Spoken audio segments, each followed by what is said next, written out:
Em tese eu poderia pedir até indenização antecipada, mas existem algumas regras, teria que calcionar, tá? E existem requisitos para isso tudo.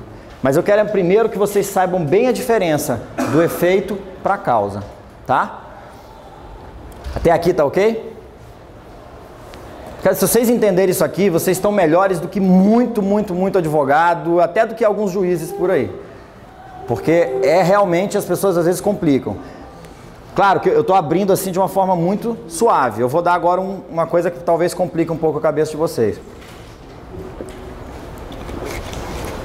Essa medida aqui, antecipação dos efeitos da tutela, é uma medida que a doutrina costuma chamar de medida satisfativa. Medida satisfativa. Ela é uma medida de urgência. Eu posso pedir isso aqui liminarmente, tá? Posso pedir isso liminarmente. Mas eu não posso confundir e achar que toda liminar que for pedida vai ter essa natureza satisfativa.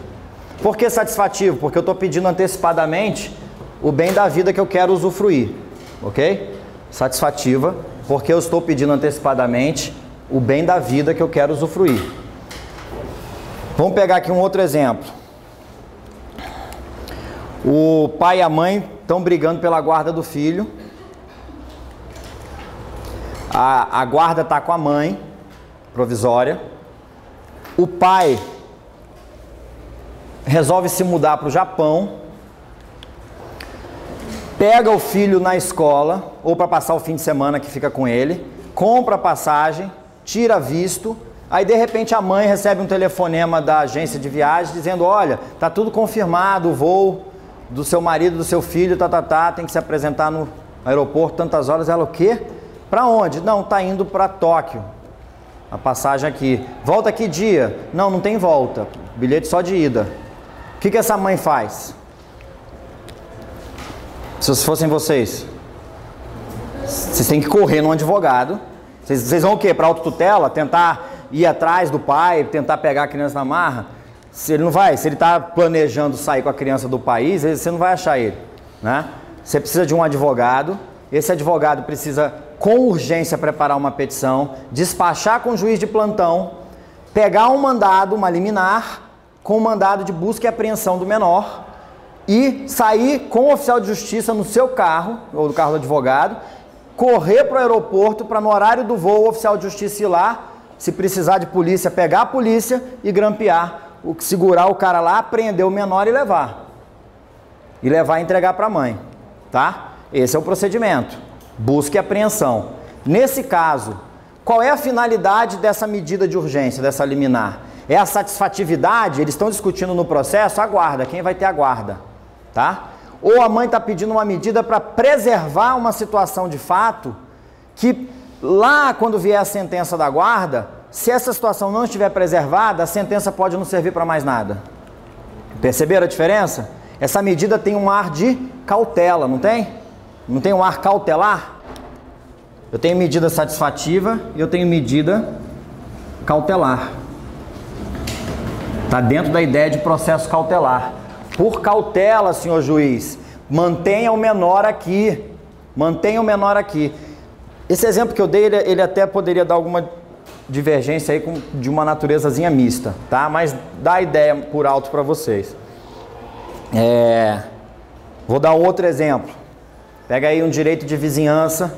Você comprou um apartamento de frente para o mar. Tá lá a vista bem bonita. Você, antes de comprar, se certificou com a administração local. Você viu que aquela área ali na frente não poderia mudar a destinação, era só vista do mar, ok. De repente, o prédiozinho lá que tinha 2 andares que tinha na frente, o seu está no 6º andar, pegando o mar, começa a edificar por cima dos 2 andares, começa a subir. Mais um andar, mais um andar. Você vai entrar com uma ação. Você pode pedir uma medida de natureza satisfativa, se o juiz derrube os andares? Liminarmente, enquanto a gente discute? Mas eu posso, por cautela, senhor juiz, embargue essa obra, impeça ele de continuar edificando? Posso. Perceberam a diferença das duas? Tá? Por cautela. para resumir isso aqui, eu gosto de usar um exemplo bem idiota para resumir, que é o exemplo do sorvete. Se eu quero uma medida de natureza cautelar e eu vou discutir com alguém de quem é o sorvete, eu não vou pedir para tomar o sorvete, eu vou pedir para o juiz guardar o sorvete na geladeira até decidir de quem é. Se eu quero uma medida de natureza satisfativa, eu vou dar elementos suficientes para o juiz perceber que esse sorvete tem muita chance de ser meu, me deixar tomar o sorvete porque está muito calor, tá? E depois, no final, se o juiz não entender que era meu, eu dou outro sorvete para o cara. Satisfativo, eu uso bem, eu usufruo, gozo dele. Cautelar, preservo a situação. Até aqui, tudo bem? Tudo bem? Se isso aqui ficou claro para vocês, aí a gente pode ir agora lá para o artigo 273 do CPC.